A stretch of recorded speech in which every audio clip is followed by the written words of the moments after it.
Dracula Daily, May 15th. Jonathan Harker's Journal, kept in shorthand. 15th of May. Once more I have seen the Count go out in his lizard fashion. He moved downwards in a sidelong way, some 100 feet down, and a good deal to the left. He vanished into some hole or window. When his head had disappeared, I leaned out to try and see more, but to no avail. The distance was too great to allow a proper angle of sight. I knew he had left the castle now, and thought to use the opportunity to explore more than I had yet dared to do. I went back to the room, and taking a lamp, tried all the doors. They were all locked, as I had expected, and the locks were comparatively new. But I went down to the stone stairs to the hall where I had entered originally. I found I could pull back the bolts easily enough, and unhook the great chains, but the door was locked, and the key was gone. That key must be in the Count's room. I must watch should his door be unlocked, so that I might get it and escape. I went on to make a thorough examination of the various stairs and passages, and to try the doors that had opened from them. 1 or 2 small rooms near the hall were open, but there was nothing to see in them except old furniture, dusty with age and moth-eaten. At last, however, I found one door at the top of the stairway, which, though it seemed to be locked, gave a little under pressure. I tried it harder, and found that it was not really locked, but that the resistance came from the fact that the hinges had fallen somewhat, and the heavy door rested on the floor. Here was an opportunity which I might not have again, so I exerted myself, and with many efforts forced it back so that I could enter. I was now in a wing of the castle further to the right than the rooms I knew, and a story lower down. From the windows I could see that the suite of rooms lay along the south of the castle, the windows of the end room looking out both west and south. On the latter, as well as to the former, there was a great precipice. The castle was built on the corner of a great rock, so that on 3 sides it was quite impregnable, and the great windows were placed here where sling or bow or culverin could not reach, and consequently light and comfort, impossible to a position which had to be guarded, were secured. To the west was a great valley, and then, rising far away, great jagged mountain fastnesses, rising peak on peak, the sheer rocks studded with mountain ash and thorn, whose roots clung in cracks and crevices and crannies of the stone. It was evidently the portion of the castle occupied by the ladies in bygone days, for the furniture had more air of comfort than any I had seen. The windows were curtainless, and the yellow moonlight, flooding in through the diamond window panes, enabled one to see even colors, whilst it softened the wealth of dust which lay over all and disguised in some measure the ravages of time and the moth. My lamp seemed to be of little effect in the brilliant moonlight, but I was glad to have it with me, for there was a dread loneliness in the place which chilled my heart and made my nerves tremble. Still, it was better than living alone in the rooms which I had come to hate from the presence of the Count, and after trying a little to school my nerves, I found a soft quietude come over me. Here I am, sitting at a little oak table, where in old times possibly some fair old lady sat to pen, with much thought and many blushes, her ill-spelt love-letter, and writing in my diary in shorthand all that has happened since I closed it last. It is 19th century up to date with a vengeance, and yet, unless my senses deceive me, the old centuries had, and have, powers of their own which mere modernity cannot kill. May 16th. Jonathan Harker's Journal, kept in shorthand. Later the morning of the 16th of May. God preserve my sanity, for to this I am reduced. Safety and the assurance of safety are things of the past. While I live on here, there is but one thing to hope for, that I may not go mad, if, indeed, I may not be mad already. If I be sane, then surely it is maddening to think of all the foul things that lurk in this hateful place. The Count is the least dreadful to me. That to him alone I can look for safety, even though this be only whilst I can serve his purpose. Great God, merciful God! Let me be calm, for out of that way lies madness indeed. I begin to get lights on certain things which have puzzled me. Up to now I never quite knew what Shakespeare meant when he made Hamlet say, "My tablets, Quick, my tablets! 'Tis meet that I put it down, etc.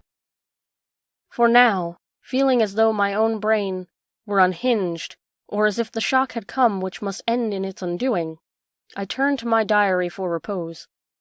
The habit of entering accurately must help to soothe me. The Count's mysterious warning frightened me at the time. It frightens me now, when I think of it, for in future he has a fearful hold upon me. I shall fear to doubt what he may say. When I had written in my diary, and had fortunately replaced the book and pen in my pocket, I felt sleepy. The Count's warning came into my mind, but I took pleasure in disobeying it. The sense of sleep was upon me, and with the obstinacy which sleep brings as outrider. The soft moonlight soothed, and the wide expanse without gave a sense of freedom which refreshed me. I determined not to return tonight to the gloom-haunted rooms, but to sleep here, where, of old, ladies had sat and sung and lived sweet lives while their gentle breasts were sad for the menfolk away in the midst of remorseless war. I drew a great couch out of its place near the corner, so that as I lay, I could look at the lovely view to east and south, and unthinking of and uncaring for the dust, composed myself for sleep. I suppose I must have fallen asleep. I hope so, but I fear, for all that followed was startlingly real, so real that now sitting here in the broad, full sunlight of the morning, I cannot in the least believe that it was all sleep. I was not alone. The room was the same, unchanged in any way since I came into it.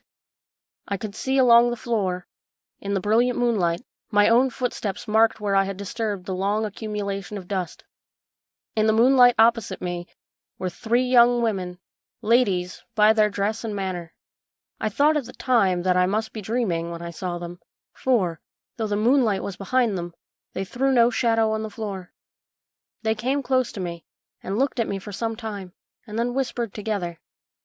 2 were dark, and had high aquiline noses, like the Count, and great dark piercing eyes that seemed to be almost red when contrasted with the pale yellow moon. The other was fair as can be, with great wavy masses of golden hair and eyes like pale sapphires. I seemed, somehow, to know her face, and to know it in connection with some dreamy fear, but I could not recollect, at the moment, how or where. All 3 had brilliant white teeth that shone like pearls against the ruby of their voluptuous lips. There was something about them that made me uneasy, some longing and at the same time some deadly fear. I felt in my heart a wicked burning desire that they would kiss me with those red lips. It is not good to note this down, lest some day it should meet Mina's eyes and cause her pain. But it is the truth. They whispered together, and then they all 3 laughed, such a silvery, musical laugh, but as hard as though the sound could never have come through the softness of human lips. It was like the intolerable, tingling sweetness of water-glasses when played on by a cunning hand. The fair girl shook her head coquettishly, and the other 2 urged her on. One said, "Go on, you are first, and we shall follow. Yours is the right to begin." The other added, "He is young and strong. There are kisses for all of us." I lay quiet, looking out under my eyelashes in an agony of delightful anticipation. The fair girl advanced and bent over me till I could feel the movement of her breath upon me. Sweet it was in one sense, honey-sweet, and then the same tingling through the nerves as her voice, but with a bitter underlying the sweet, a bitter offensiveness, as one smells in blood. I was afraid to raise my eyelids, but looked out and saw perfectly under the lashes. The girl went on her knees, and bent me over, simply gloating. There was a deliberate voluptuousness, which was both thrilling and repulsive, and as she arched her neck, she actually licked her lips like an animal, till I could see in the moonlight the moisture shining on the scarlet lips and on the red tongue as it lapped the white sharp teeth. Lower and lower went her head as her lips went below the range of my mouth and chin and seemed about to fasten on my throat. Then she paused, and I could hear the churning sound of her tongue as it licked her lips and teeth, and could feel the hot breath on my neck. The skin on my throat began to tingle, as one's flesh does when the hand that is to tickle it approaches nearer. I could feel the soft shivering touch of the lips on supersensitive skin on my throat, and the hard, dense, of two sharp teeth just touching and pausing there. I closed my eyes in a languorous ecstasy and waited with a beating heart. But at that instant another sensation swept through me as quick as lightning. I was conscious of the presence of the Count, and of his being as if lapped in a storm of fury. As my eyes opened involuntarily, I saw his strong hand grasp the slender neck of the fair woman and with giant's power draw it back. The blue eyes transformed with fury, and white teeth champing with rage, and the fair cheeks blazing red with passion. But the Count, never did I imagine such wrath and fury, even to the demons of the pit. His eyes were positively blazing. The red light in them was lurid, as if the flames of hellfire blazed behind them. His face was deathly pale, and the lines of it were hard like drawn wires. The thick eyebrows that met over the nose now seemed like a heaving bar of white-hot metal. With a fierce sweep of his arm he hurled the woman from him, and then motioned to the others as though he were beating them back. It was the same imperious gesture that I had seen used on the wolves. In a voice which, though low and almost in a whisper, seemed to cut through the air and then ring through the room, he said, "How dare you touch him, any of you?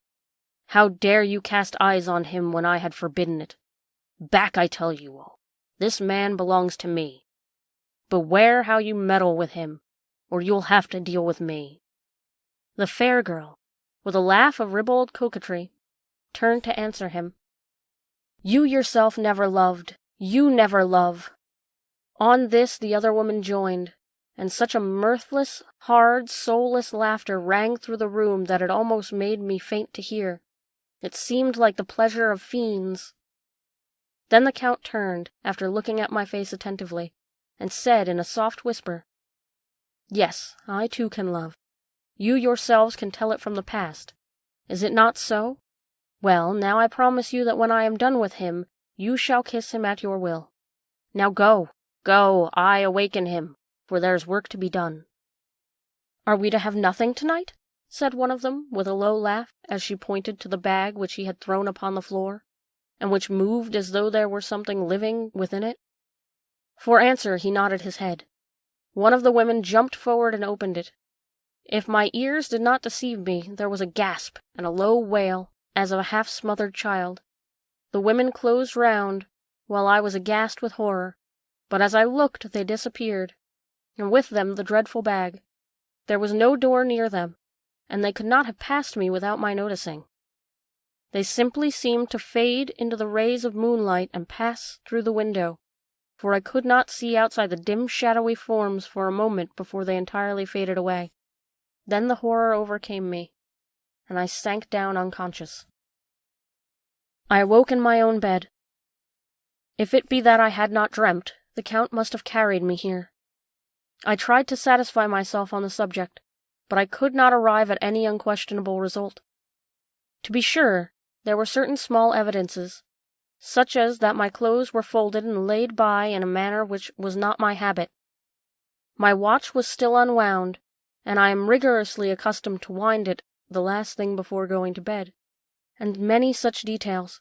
But these things are no proof, for they may have been evidences that my mind was not as usual.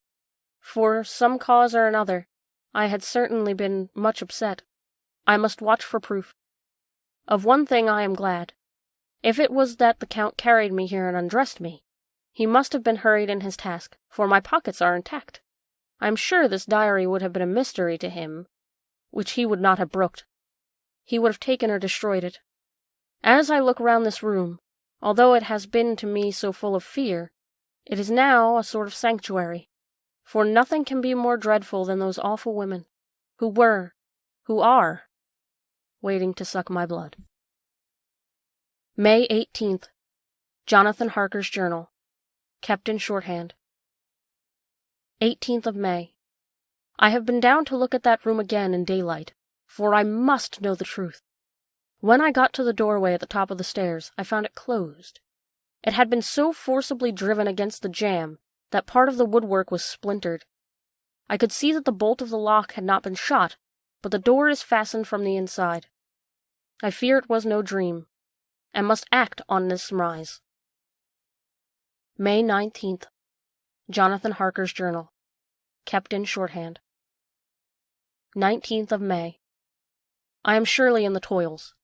Last night the Count asked me in the suavest tones to write 3 letters, one saying that my work here was nearly done, and that I should start for home within a few days, another that I was starting on the next morning from the time of the letter, and the third that I had left the castle and arrived at Bistritz.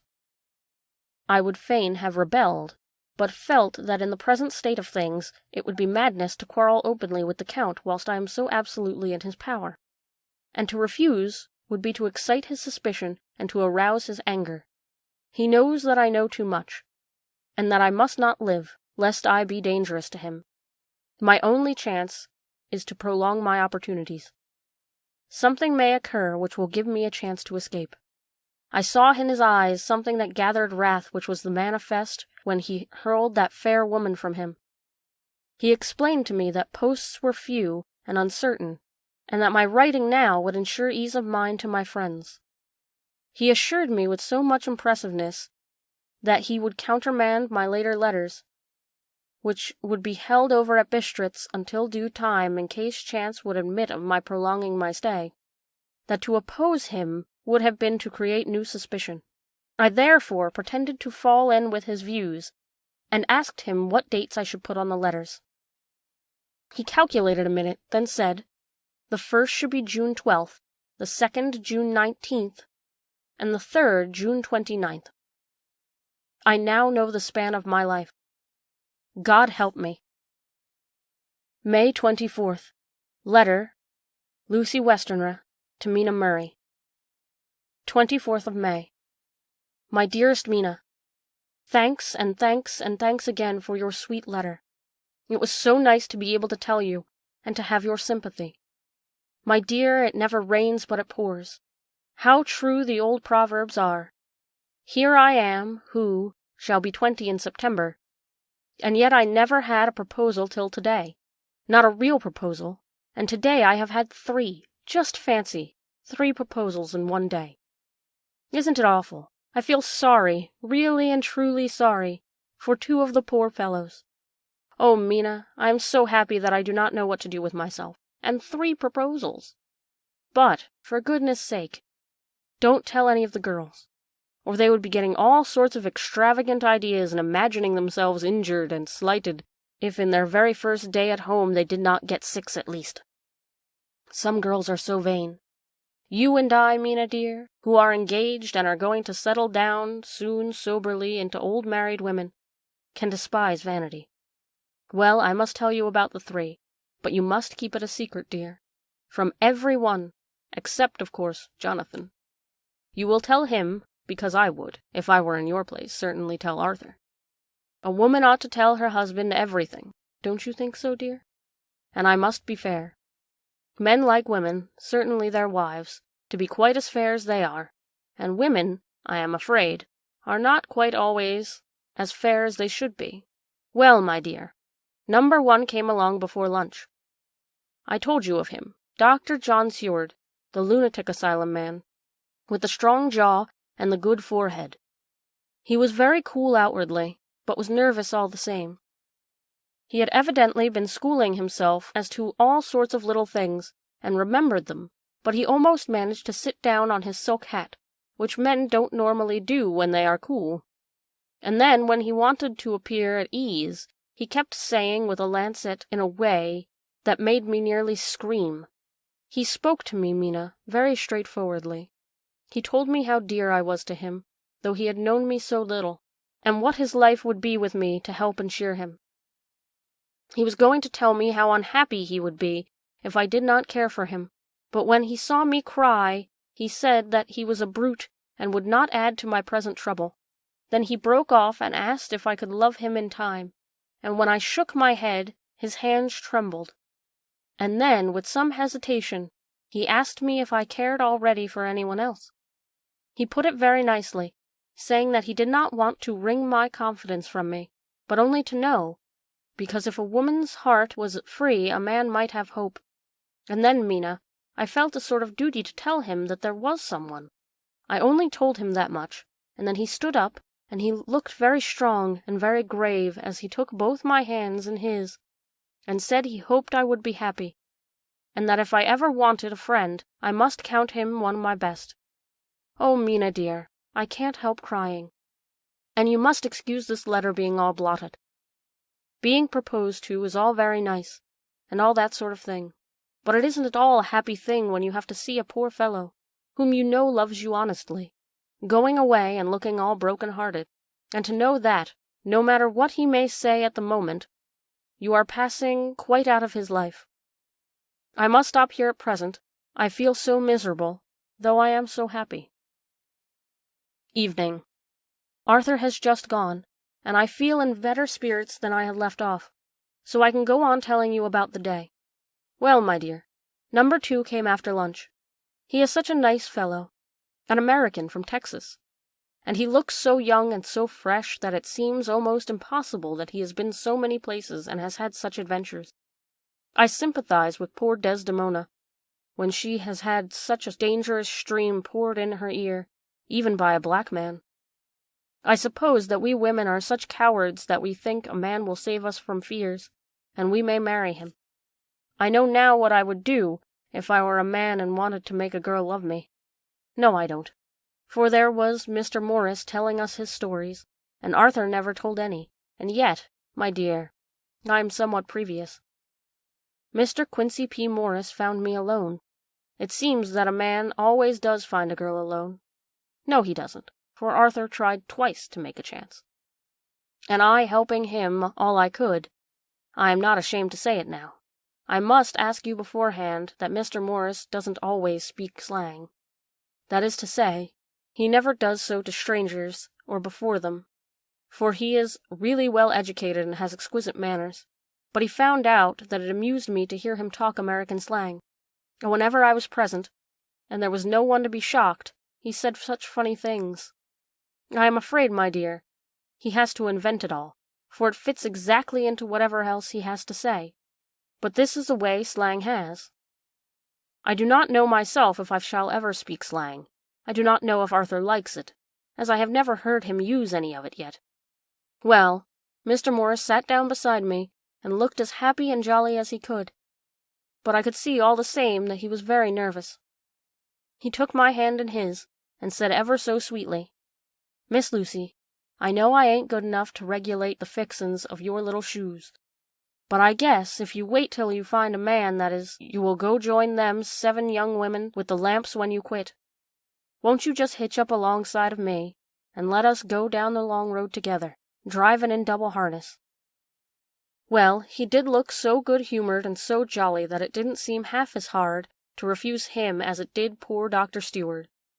So I said, as lightly as I could, that I did not know anything of hitching, and that I wasn't broken to harness at all yet.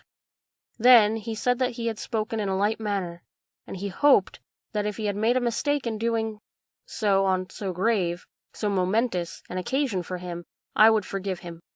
He really did look serious when he was saying it, and I couldn't help feeling a bit serious too. I know, Mina, you will think me a horrid flirt, though I couldn't help feeling a sort of exultation that he was number 2 in one day. And then, my dear, before I could say a word, he began pouring out a perfect torrent of love-making, laying his very heart and soul at my feet. He looked so earnest over it that I shall never again think that a man must be playful always and never earnest, because he is merry at all times. I suppose he saw something in my face which checked him, for he suddenly stopped and said with a sort of manly fervor that I could have loved him for if I had been free. Lucy, you are an honest-hearted girl, I know. I should not be here speaking to you as I am now if I did not believe you clean grit, right through to the very depths of your soul. Tell me, like one good fellow to another, is there anyone else that you care for? And if there is, I'll never trouble you a hair's breadth again, but will be, if you will let me, a very faithful friend. My dear Mina, why are men so noble when we women are so little worthy of them? Here I am almost making fun of this great-hearted true gentleman. I burst into tears. I am afraid, my dear, that you will think this a very sloppy letter in more ways than one. and I felt very badly. Why can't they let a girl marry 3 men, or as many as want her, and save all this trouble? But this is heresy, and I must not say it. I am glad to say that, though I was crying, I was able to look into Mr. Morris's brave eyes, and I told him straight. Yes, there is someone I love, though he has not told me yet that he even loves me. I was right to speak to him so frankly, for quite a light came into his face, and he put out both his hands and took mine, and I put them into his, and said in a hearty way, "That's my brave girl. It's better worth being late for a chance of winning you than being in time for any other girl in the world. Don't cry, my dear. If it's for me, I'm a hard nut to crack, and I take it standing up. If that other fellow doesn't know his happiness, well, he'd better look for it soon, or he'll have to deal with me.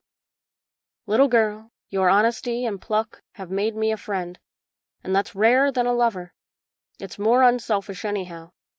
My dear, I'm going to have a pretty lonely walk between this and Kingdom Come. Won't you give me one kiss? It'll be something to keep off the darkness now and then. You can, you know, if you like, for that other fellow. He must be a good fellow, my dear, and a fine fellow, or you could not love him. Hasn't spoken yet." That quite won me, Mina, for it was brave and sweet of him, and noble too, to a rival, wasn't it? And he was so sad, so I leaned over and kissed him. He stood up with my 2 hands in his, and he looked down into my face. I'm afraid I was blushing very much. He said, "Little girl, I hold your hand, and you've kissed me, and if these things don't make us friends, nothing ever will. Thank you for your sweet honesty to me, and goodbye." He wrung my hand, and taking up his hat, went straight out of the room without looking back, without a tear or a quiver or a pause, and I am crying like a baby. Oh, why must a man like that be made unhappy when there are lots of girls about who would worship him the very ground he trod on? I know I would if I were free, only I don't want to be free. My dear, this quite upset me, and I feel I cannot write of happiness just at once, after telling you of it. And I don't wish to tell the number 3 until it can all be happy. Ever your loving, Lucy. P.S. Oh, about number 3. I needn't tell you of number 3, need I? Besides, it was all so confused. It seemed only a moment from his coming into the room till both his arms were around me, and he was kissing me. I'm very, very happy, and I don't know what I have done to deserve it. I must only try in the future to show that I am not ungrateful to God for all his goodness to me in sending me such a lover, such a husband, and such a friend. Goodbye. May 25th. Dr. Seward's Diary. Kept in phonograph. 25th of May. Ebb tide and appetite today. Cannot eat, cannot rest, so diary instead. Since my rebuff of yesterday, I have a sort of empty feeling. Nothing in the world seems of sufficient importance to be worth the doing.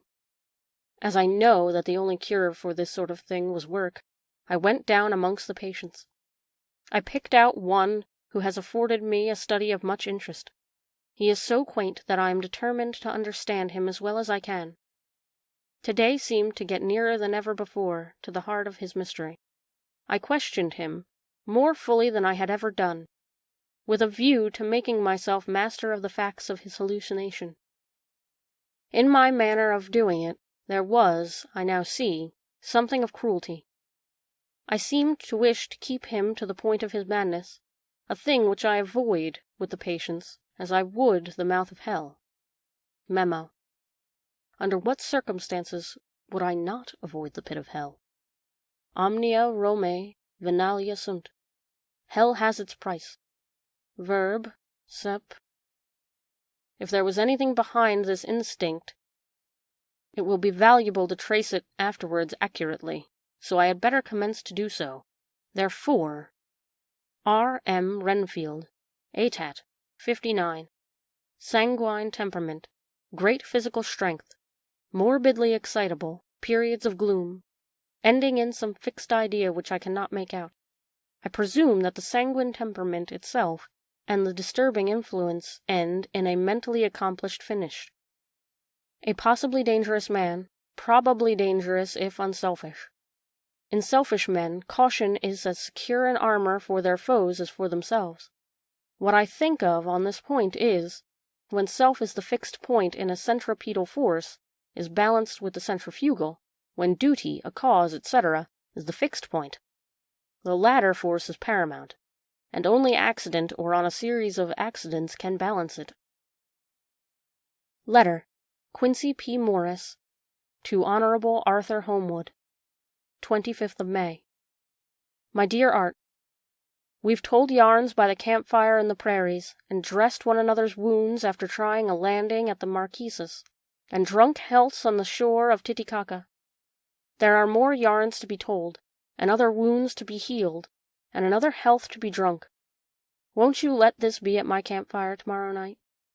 I have no hesitation in asking you, as I know a certain lady is engaged to a certain dinner party, and that you are free. There will only be one other, our old pal at the Korea, Jack Seward. He's coming too, and we both want to mingle our weeps over the wine cup, and to drink a health with all our hearts to the happiest man in all the wide world, who has won the noblest heart that God has made, and the best worth winning. We promise you a hearty welcome, and a loving greeting, and a health as true as your own right hand. We shall both swear to leave you at home if you drink too deep to a certain pair of eyes. Come. Yours, as ever as always, Quincy P. Morris. May 26th. Telegram from Arthur Holmwood to Quincy P. Morris, 26th of May. Count me in every time. I bear messages which will make both your ears tingle. Art. May 28th. Jonathan Harker's Journal, kept in shorthand. 28th of May. There is a chance of escape, or at any rate of being able to send word home. A band of Sgani have come to the castle, and are encamped in the courtyard. These Sgani are gypsies. I have notes of them in my book. They are peculiar to this part of the world, though allied to the ordinary gypsies all over the world. There are thousands of them in Hungary and Transylvania, who are almost outside all law. They attach themselves as a rule to some great noble or boyar, and call themselves by his name. They are fearless and without religion, save superstition, and they talk only by their own varieties of the Romany tongue. I shall write some letters home, and shall try to get to have them posted. I have already spoken them through my window to begin acquaintanceship. They took their hats off, and made obeisance, and many signs, which, however, I could not understand any more than I could their spoken language. I have written the letters. Mina's is in shorthand, and I simply asked Mr. Hawkins to communicate with her. To her I have explained my situation, but without the horrors which I may only surmise. It would shock and frighten her to death were I to expose my heart to her. Should the letters not carry, then the Count shall not yet know my secret or the extent of my knowledge. I have given the letters. I threw them through the bars of my window with a gold piece, and made what signs I could to have them posted. The man who took them pressed them to his heart and bowed, and then put them in his cap. I could do no more. I stole back to the study, and began to read.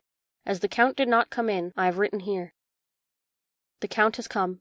He sat down beside me, and said in his smoothest voice as he opened 2 letters, "The Sgani has given me these, of which, though I do not know whence they come, I shall, of course, take care. See?" He must have looked at it. "One is from you, and to my friend Peter Hawkins. The other—" Here he caught sight of the strange symbols as he opened the envelope, and the dark look came on his face, and his eyes blazed wickedly. "The other is a vile thing, an outrage upon friendship and hospitality. It is not signed. Well, so it cannot matter to us." And he calmly held the letter and envelope in the flame of the lamp till they were consumed. Then he went on. "The letter to Hawkins, that I shall, of course, send on, since it is yours. Your letters are sacred to me. Your pardon, my friend, that unknowingly I did break the seal. Will you not cover it again?" He held out the letter to me, and with a courteous bow handed me a clean envelope. I could only redirect it and hand it to him in silence. When he went out of the room, I could hear the key turn softly. A minute later, I went over and tried it, and the door was locked. When, an hour or two after, the Count came quietly into the room, his coming awakened me, for I had gone to sleep on the sofa. He was very courteous and very cheery in his manner, and seeing that I had been sleeping, he said, "So, my friend, are you tired? Get to bed. There is the surest rest. I may not have the pleasure to talk tonight, since there are many labors to me, but you will sleep, I pray." I passed to my room and went to bed, and strange to say, slept without dreaming. Despair has its own calms. May 31st. Jonathan Harker's Journal, kept in shorthand. 31st of May. This morning when I woke, I thought I would provide myself with some paper and envelopes from my bag and keep them in my pocket, so that I might write in case I should get an opportunity, but again a surprise, again a shock. Every scrap of paper was gone, and with it all my notes, my memoranda relating to railways and travel, my letter of credit, in fact all that might be useful to me were I once outside the castle. I sat and pondered a while, and then some thought occurred to me, and I made search of my portmanteau, and in the wardrobe where I had placed my clothes. The suit in which I had travelled was gone, and also my overcoat and rug. I could find no trace of them anywhere. This looked like some new scheme of villainy. June 5th. Dr. Seward's Diary. 5th of June. The case of Renfield grows more interesting the more I get to understand the man. He has certainly qualities very largely developed: selfishness, secrecy, and purpose. I wish I could get at what is the object of the latter. He seems to have some settled scheme of his own, but what it is I do not yet know. His redeeming quality is a love of animals, though indeed he has such curious turns in it that I sometimes imagine he is only abnormally cruel. His pets are of odd sorts. Just now his hobby is catching flies. He has at present such a quantity that I have had myself to expostulate. To my astonishment, he did not break out into a fury, as I expected, but took to the matter in simple seriousness. He thought for a moment, and then said, "May I have 3 days? I shall clear them away." Of course, I said that I would do. I must watch him. June 17th. Jonathan Harker's Journal, kept in shorthand. 17th of June. This morning, as I was sitting on the edge of my bed cudgelling my brains, I heard without a cracking of whips and a pounding and scraping of horses' feet up the rocky path beyond the courtyard. With joy I hurried to the window, and saw drive into the yard 2 great leader wagons, each drawn by 8 sturdy horses, and at the head of each pair a Slovak. With his wide hat, great nail-studded belt, dirty sheepskin, and high boots. They had also their long staves in hand. I ran to the door, intending to descend, and tried to join them through the main hall, as I thought that way might be opened for them. Again a shock. The door was fastened on the outside. Then I ran to the window and cried to them. They looked up at me stupidly, and pointed, but just then the hetman of the Sgani came out, and seeing them pointed to my window, said something, at which they laughed. Henceforth no effort of mine, no piteous cry or agonized entreaty, would make them even look at me. They resolutely turned away. The leader wagons contained great square boxes, with handles of thick rope. They were evidently empty by the ease of which the Slovaks handled them, and by their resonance, as they were roughly moved. When they were all unloaded, and packed in a great heap in one corner of the yard, the Slovaks were given some money by the Sgani, and spitting on it for luck, lazily went each to his horse's head. Shortly afterwards, I heard the cracking of their whips die away in the distance. June 18th. Dr. Seward's Diary. 18th of June. He has turned his mind now to spiders, and has gotten several big fellows in a box. He keeps feeding them with his flies, and the number of the latter is becoming sensibly diminished, although he has used half his food in attracting more flies from outside to his room. June 24th. Jonathan Harker's Journal, kept in shorthand. 24th of June, before morning. Last night the Count left me early, and locked himself into his own room. As soon as I dared, I ran up the winding stair, and looked out of the window, which opened south. I thought I would watch for the Count, for there is something going on. The Scani are quartered somewhere in the castle, and are doing work of some kind. I know it, for now and then I hear far-away muffled sound as of mattock and spade, and, whatever it is, it must be the end of some ruthless villainy. I had been at the window somewhat less than half an hour when I saw something coming out of the Count's window. I drew back and watched carefully, and saw the whole man emerge. It was a new shock to me to find that he had on the suit of clothes which I had worn whilst travelling here, and slung over his shoulder the terrible bag which I had seen the women take away. There could be no doubt as to his quest, and in my garb too. This, then, is his new scheme of evil, that he will allow others to see me, as they think, so that he may both leave evidence that I have been seen in the towns or villages posting my own letters, and that any wickedness which he may do shall by the local people be attributed to me. It makes me rage to think that this can go on, and whilst I am shut up here, a veritable prisoner, but without the protection of the law, which is even a criminal's right and consolation. I thought I would watch for the Count's return, and for a long time sat doggedly at the window. Then I would notice that there were some quaint little specks floating in the rays of the moonlight. They were like the tiniest grains of dust, and they whirled round and gathered in clusters in a nebulous sort of way. I watched them with a sense of soothing, and a sort of calm stole over me. I leaned back in the embrasure in a more comfortable position, so that I could enjoy more fully the aerial gambolling. Something made me start up, a low, piteous howling of dogs somewhere far below in the valley, which was hidden from my sight. Louder it seemed to ring in my ears, and the floating motes of dust to take new shapes to the sound as they danced in the moonlight. I felt myself struggling to awake to some call of my instincts. Nay, my very soul was struggling, and my half-remembered sensibilities were striving to answer the call. I was becoming hypnotized. Quicker and quicker danced the dust. The moonbeams seemed to quiver as they went by me into the mass of gloom beyond. More and more they gathered till they seemed to take dim phantom shapes. And then I started, broad awake and in full possession of my senses, and ran screaming from the place. The phantom shapes which were becoming gradually materialized from the moonbeams were those of the 3 ghostly women to whom I was doomed. I fled, and felt somewhat safer in my own room, where there was no moonlight, and where the lamp was burning brightly. When a couple of hours had passed, I heard something stirring in the Count's room, something like a sharp wail quickly suppressed, and then there was silence, deep, awful silence, which chilled me. With a beating heart, I tried the door, but I was locked in my prison, and could do nothing. I sat down and simply cried. As I sat, I heard a sound in the courtyard without, the agonized cry of a woman.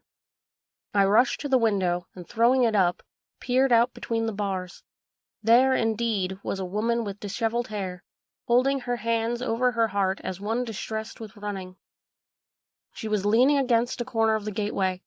When she saw my face at the window, she threw herself forward, and shouted in a voice laden with menace, "Monster, give me my child!" She threw herself on her knees, and, raising up her hands, cried the same words in tones which wrung my heart. Then she tore her hair and beat her breast, and abandoned herself to all the violences of extravagant emotion. Finally, she threw herself forward, and, though I could not see her, I could hear the beating of her naked hands against the door. Somewhere high overhead, probably on the tower, I heard the voice of the Count calling in his harsh metallic whisper. His call seemed to be answered from far and wide by the howling wolves. Before many minutes had passed, a pack of them poured, like pent-up dam when liberated, through the wide entrance into the courtyard. There was no cry from the woman, and the howling of the wolves was but short. Before long, they streamed away singly, licking their lips. I could not pity her, for I knew now what had become of her child, and she was better dead. What shall I do? What can I do? How can I escape this dreadful thing of night and gloom and fear? June 25th. Jonathan Harker's Journal. Kept in shorthand. 25th of June. Morning. No man knows till he has suffered from the night how sweet and how dear to his heart and eye the morning can be. When the sun grew so high this morning that it struck the top of the great gateway opposite my window, the high spot which it touched seemed to me as if the dove from the ark had lighted there. My fear fell from me as if it had been a vaporous garment which dissolved in the warmth. I must take action of some sort whilst the courage of the day is upon me. Last night one of my post-dated letters went to post, the first of the fatal series which is to blot out the very traces of my existence from the earth. Let me not think of it. Action! It has always been at night time that I have been molested or threatened, or in some way in danger or in fear. I have not yet seen the Count in the daylight. Can it be that he sleeps when others wake? That he may be awake whilst they sleep? If I could only get into his room, but there is no possible way. The door is always locked. No way for me. Yes, there is a way, if one dares to take it. Where his body has gone, why may not another body go? I have seen him myself crawl from his window. Why should not I imitate him and go in by his window? The chances are desperate. But my need is more desperate still. I shall risk it. At the worst, it can only be death, and a man's death is not a calf's, and the dreaded hereafter may still be open to me. God help me in my task. Goodbye, Mina, if I fail. Goodbye, my faithful friend and second father. Goodbye, all, and last of all, Mina. Same day. Later. I have made the effort, and God helping me, have come back safely to this room. I must put down every detail in order. I went whilst my courage was fresh, straight to the window on the south side, and at once got outside the narrow ledge of stone which runs around the building on this side. The stones are big and roughly cut, and the mortar has by process of time been washed away between them. I took off my boots, and ventured out on the desperate way. I looked down once, so as to make sure that a sudden glimpse of the awful depth would not overcome me, but after that kept my eyes far away from it. I knew pretty well the direction and distance of the Count's window, and made for it as well as I could, having regard to the opportunities available. I did not feel dizzy. I suppose I was too excited, and the time seemed ridiculously short till I found myself standing on the window-sill and trying to raise up the sash. I was filled with agitation, however, when I bent down and slid feet foremost in through the window. Then I looked around for the Count, but, with surprise and gladness, made a discovery. The room was empty. It was barely furnished with odd things, which seemed to have never been used. The furniture was something the same style as that in the south rooms, and was covered with dust. I looked for the key, but it was not in the lock, and I could not find it anywhere. The only thing I found was a great heap of gold in one corner, gold of all kinds, Roman and British, and Austrian and Hungarian and Greek and Turkish money, covered with a film of dust, as though it had lain long in the ground. None of it that I noticed was less than 300 years old. There were also chains and ornaments, some jeweled, but all of them old and stained. At the corner of the room was a heavy door. I tried it, for, since I could not find the key of the room or the key of the outer door, which was the main object of my search, I must make further examination, or all my efforts would be in vain. It was open, and led through a stone passage to a circular stairway, which went steeply down. I descended, minding carefully where I went, for the stairs were dark, being only lit by loopholes in the heavy masonry. At the bottom there was a dark tunnel-like passage, through which came a deathly, sickly odor, the odor of old earth newly turned. As I went through the passage, the smell grew closer and heavier. At last I pulled open a heavy door which stood ajar, and found myself in an old ruined chapel, which had evidently been used as a graveyard. The roof was broken, and in 2 places were steps leading to vaults. but the ground had been recently dug over, and the earth placed in great wooden boxes, manifestly those which had been brought by the Slovaks.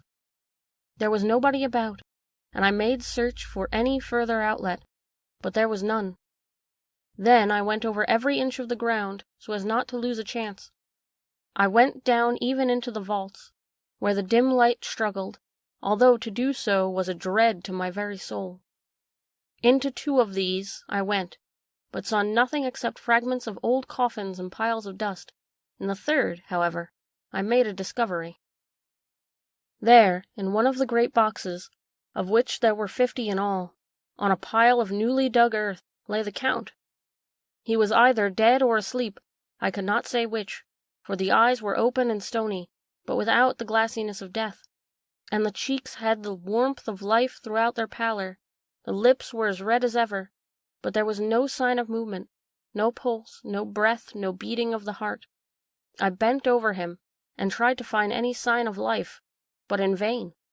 He could not have lain there long, for the earthy smell would have passed away in a few hours.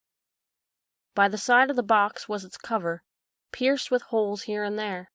I thought he might have the keys on him, but when I went to search, I saw the dead eyes, and in them, dead though they were, such a look of hate, though unconscious of me or my presence, that I fled from the place, leaving the Count's room by the window, crawled up the castle wall.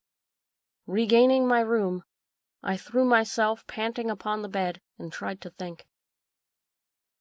June 29th. Jonathan Harker's journal, kept in shorthand. 29th of June.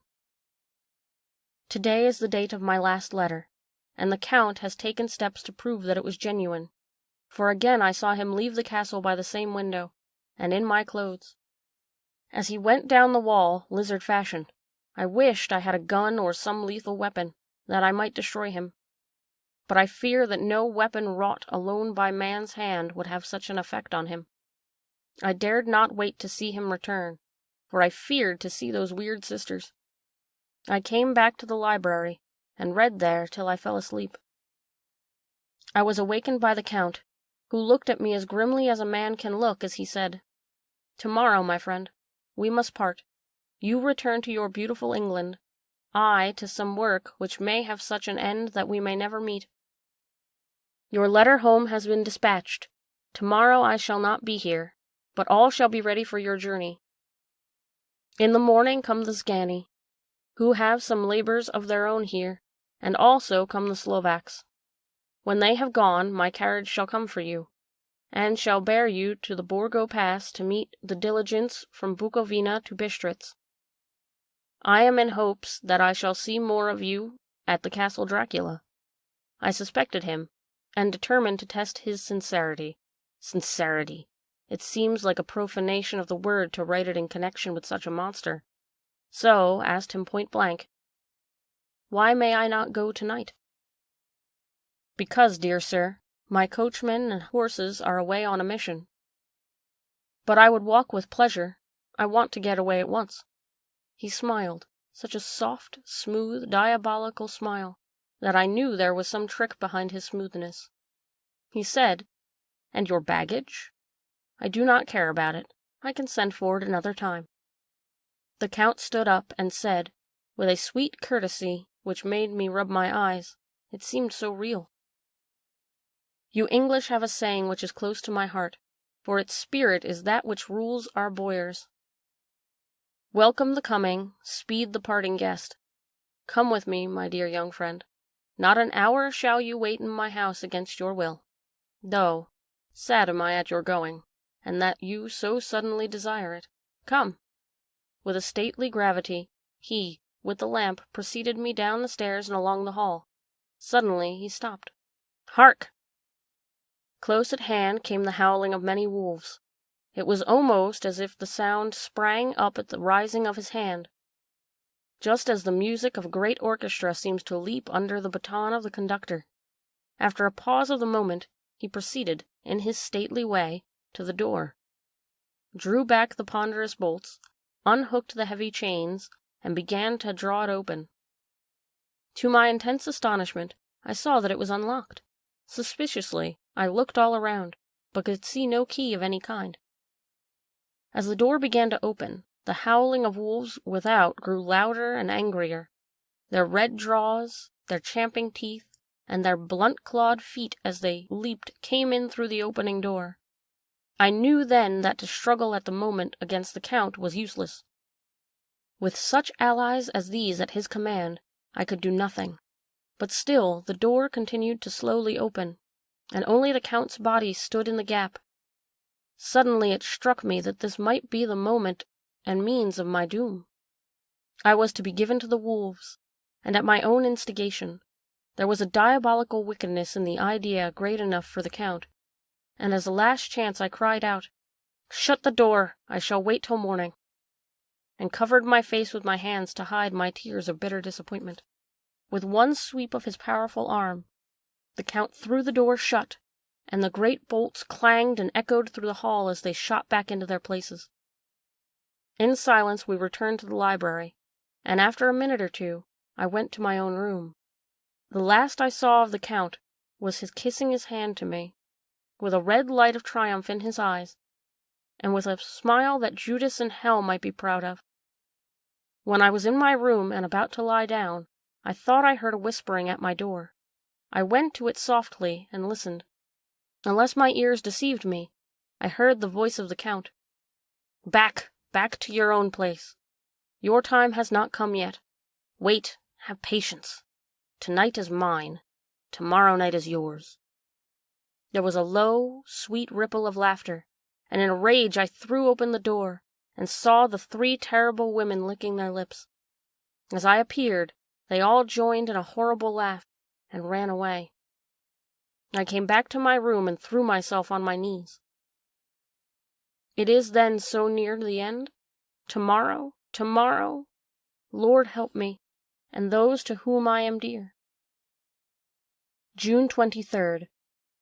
Jonathan Harker's Journal, kept in shorthand. 30th of June, morning. These may be the last words I ever write in this diary.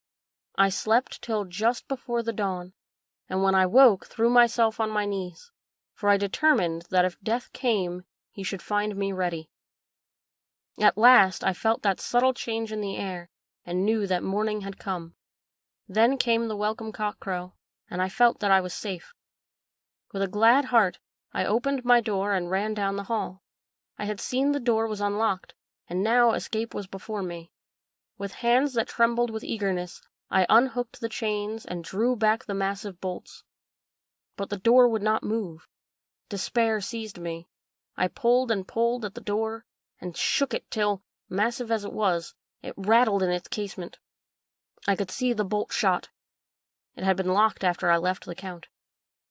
Then a wild desire took me to obtain that key at any risk, and I determined then and there to scale the wall again and gain the Count's room. He might kill me, but death now seemed the happier choice of evils. With a pause, I rushed up to the east window, and scrambled down the wall, as before, into the Count's room. It was empty, but that was as I expected. I could not see a key anywhere, but the heap of gold remained. I went through the door in the corner, and down the winding stair and along the dark passage of the old chapel. I knew now well enough where to find the monster I sought. The great box was in the same place, close against the wall, but the lid was laid on it, not fastened down, but with nails already in their place to be hammered home. I knew I must reach the body for the key, so I raised the lid and laid it back against the wall, and then I saw something which filled my very soul with horror. There lay the Count, but looking as if his youth had been half renewed, for the white hair and mustache were changed to dark iron gray, the cheeks were fuller, and the white skin seemed ruby red underneath. The mouth was redder than ever, for on the lips were gouts of fresh blood, which trickled from the corners of the mouth and ran over the chin and neck. Even in the deep burning eyes seemed set amongst swollen flesh, for the lids and pouches underneath were bloated. It was as if the whole awful creature were simply gorged with blood. He lay like a filthy leech, exhausted from his repletion. I shuddered as I bent over to touch him. and every sense in me revolted at the contact. But I had to search, or I was lost. The coming night might seem my own body a banquet in a similar way to those horrid three. I felt all over the body, but no sign could I find of the key. Then I stopped and looked at the Count. There was a mocking smile on the bloated face which seemed to drive me mad. This was the being I was helping to transfer to London, where perhaps, for centuries to come, he might, amongst its teeming millions, satiate his lust for blood, and create a new and ever-widening circle of semi-demons to batten on the helpless. The very thought drove me mad. A terrible desire came upon me to rid the world of such a monster. There was no lethal weapon at hand, but I seized a shovel which the workmen had been using to fill the cases, and lifted it high, struck with an edge downward at the hateful face. But as I did so, the head turned, and the eyes fell full upon me, with all their blaze of basilisk horror.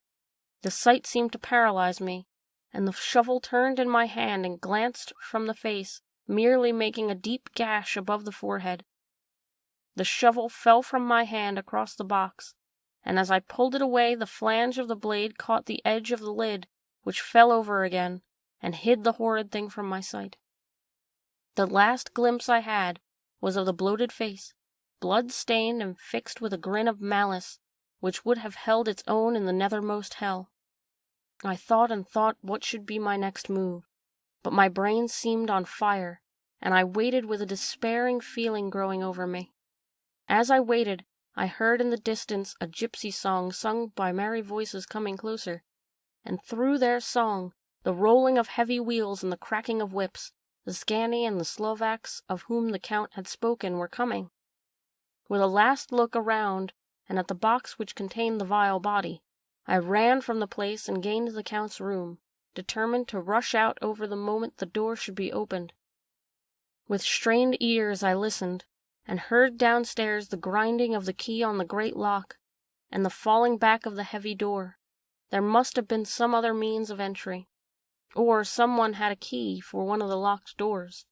Then there came the sound of many feet tramping and dying in some passage which sent up a clanging echo. I turned to run down again towards the vault, where I might find the new entrance, but at the moment there seemed to come a violent puff of wind, and the door to the winding stairs blew to with a shock that set the dust from the lintels flying. When I ran to push it open, I found that it was hopelessly fast. I was again a prisoner, and the net of doom was closing round me more closely. As I write, there is in the passage below a sound of many tramping feet, and the crash of weights being set down heavily, doubtless the boxes, with their freight of earth. There is a sound of hammering. It is the box being nailed down.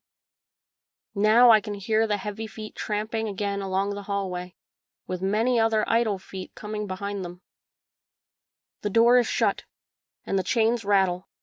There is a grinding of the key on the lock. I can hear the key withdraw. Then another door opens and shuts. I hear the creaking of lock and bolt.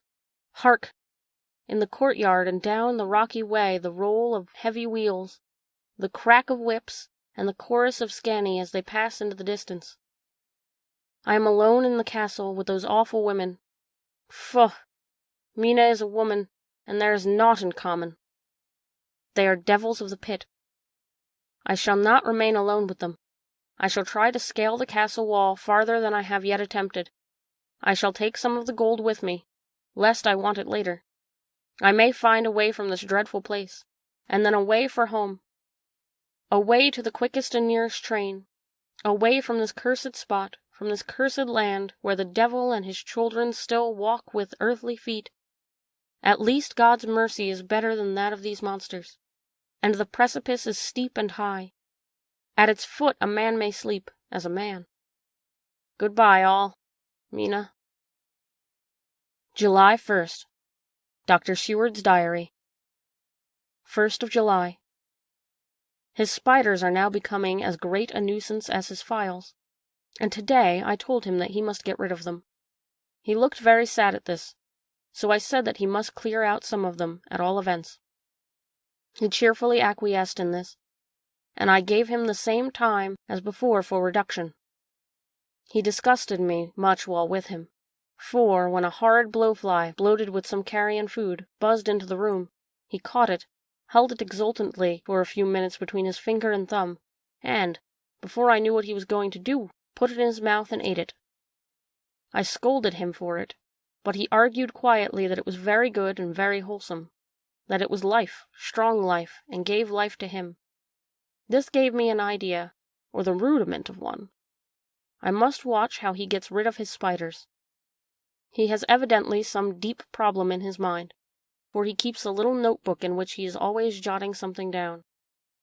Whole pages of it are filled with masses of figures, generally single numbers added up in batches, and then the totals added in batches again, as though he were focusing some account, as the auditors put it. July 8th. Dr. Seward's Diary. 8th of July. There is a method in his madness, and the rudimentary idea in my mind is growing. It will be a whole idea soon, and then, oh, unconscious celebration. You will have to give the wall to your conscious brother. I kept away from my friend for a few days, so that I might notice if there were any change. Things remain as they were, except that he has parted with some of his pets and got a new one. He has managed to get a sparrow, and has already partially tamed it. His means of taming is simple, for already the spiders have diminished. Those that do remain, however, are well fed, for he still brings in the flies by tempting them with his food. July 18th. Log of the Demeter. Varna to Whitby. Written 18th of July. Things so strange happening, that I shall keep accurate note henceforth till we land.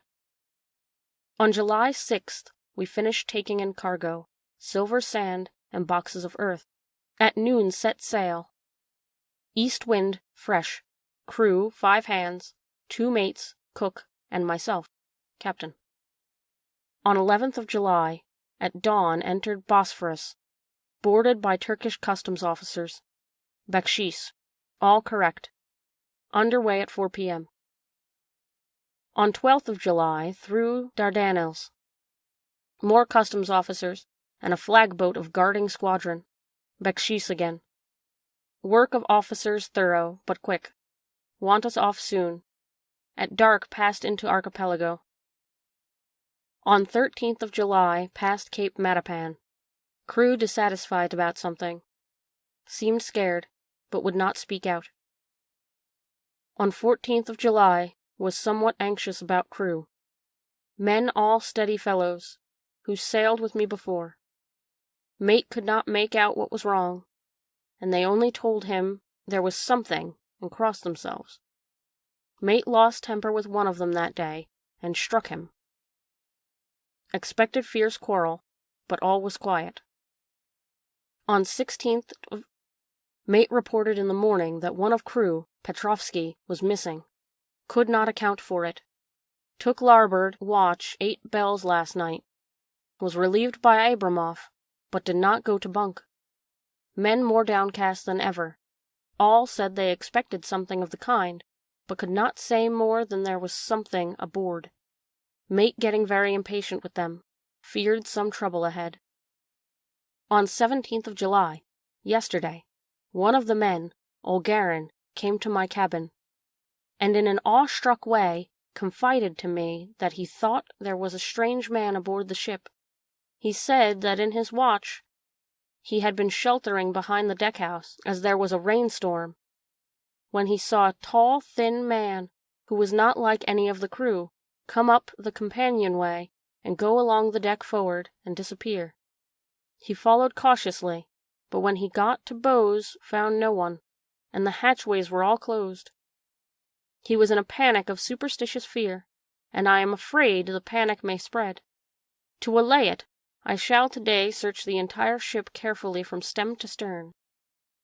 Later in the day I got together the whole crew, and told them, as evidently thought there were someone in the ship, we would search from stem to stern. First mate angry, said it was folly, and to yield to such foolish ideas would demoralize the men. said he would engage to them out of trouble with a handspike. I let him take the helm, while the rest began thorough search, all keeping abreast with lanterns. We left no corner unsearched. As there were only big wooden boxes, there were no odd corners where a man could hide. Men much relieved when search was over, and went back to work cheerfully. First mate scowled, but said nothing. July 19th. Dr. Seward's Diary. 19th of July. We are progressing. My friend now has a whole colony of sparrows, and his flies and spiders are almost obliterated. When I came in, he ran to me and said he wanted to ask me a great favor, a very, very great favor. As he spoke, he fawned on me like a dog. I asked him what it was, and he said, with a sort of rapture in his voice and bearing, "A kitten. A nice little, sleek, playful kitten, that I can play with, and teach, and feed, and feed, and feed." I was not unprepared for this request, for I had noticed how his pets went on increasing in size and vivacity, but I did not care that his pretty family of tame sparrows should be wiped out in the same manner as the flies and the spiders. So I said I would see about it, and asked him if he would not rather have a cat than a kitten. His eagerness betrayed him as he answered, "Oh yes, I would like a cat. I only asked for a kitten, lest you should refuse me a cat. No one would refuse me a kitten, would they?" I shook my head, and said that at present I feared it would not be possible, but that I would see about it. His face fell, and I could see a warning of danger in it, for there was a sudden fierce, sidelong look which meant killing. The man is an undeveloped homicidal maniac. I shall test him with his present craving, and see how it will work out. Then I shall know more. 10 p.m. I have visited him again, and found him sitting in a corner brooding. When I came in, he threw himself on his knees before me, and implored me to let him have a cat, that his salvation depended upon it. I was firm, however, and told him that he could not have it, whereupon he went without a word, and sat down, gnawing his fingers in the corner where I had found him. I shall see him in the morning early. July 20th. Dr. Seward's Diary. 20th of July. Visited Renfield very early, before the attendant went his rounds. Found him up and humming a tune. He was spreading out his sugar, which he had saved, in the window, and was manifestly beginning his fly-catching again, and beginning it cheerfully, with a good grace. I looked around for his birds, and not seeing them, asked where they were. He replied, without turning round, that they had all flown away. There were a few feathers about the room, and on his pillows a drop of blood. I said nothing, but went and told the keeper to report to me if there were anything odd about him during the day. 11 a.m. The attendant has just been to me to say that Renfield has been very sick, and has disgorged a whole lot of feathers. "My belief is, doctor," he said, "that he has eaten his birds, and that he just took and ate them raw." 11 p.m. I gave Renfield a strong opiate tonight, enough to make even him sleep, and took away his pocket-book to look at it. The thought that has been buzzing about my brain lately is complete, and the theory proved. My homicidal maniac is of a peculiar kind. I shall have to invent a new classification for him, and call him a zoophagous, life-eating, maniac. What he desires is to absorb as many lives as he can, and he has laid himself out to achieve it in a cumulative way. He gave many flies to one spider, and many spiders to one bird, and then wanted a cat to eat the many birds. What would have been his later step? It would almost be worth while to complete the experiment. It might be done if there were only a sufficient cause. Men sneered at vivisection, and yet look at its results today. Why not advance science in its most difficult and vital aspect, the knowledge of the brain? Had I even the secret of one such mind, did I hold the key to the fancy of even one lunatic, I might advance my own branch of science to a pitch compared with which Burton Sanderson's physiology or Ferrier's brain knowledge would be as nothing. If only there was a sufficient cause. I must not think too much of this, or I may be tempted. A good cause might turn the scale with me. For may not I, too, be of an exceptional brain, congenitally? How well the man reasoned! Lunatics always do within their own scope. I wonder at how many lives he values a man, or if only at one. He has closed the account most accurately, and today begun a new record. How many of us begin a record with each day of our lives? To me it seems only yesterday that my whole life ended with my new hope, and that truly I began a new record. So it will be until the great recorder sums me up and closes my ledger account with a balance of profit or loss. Oh, Lucy, Lucy, I cannot be angry with you. Nor can I be angry with my friend whose happiness is yours. But I must only wait on hopeless and work, work, work. If I only could have as strong a cause as my poor mad friend there, a good, unselfish cause, to make me work. That would be indeed happiness.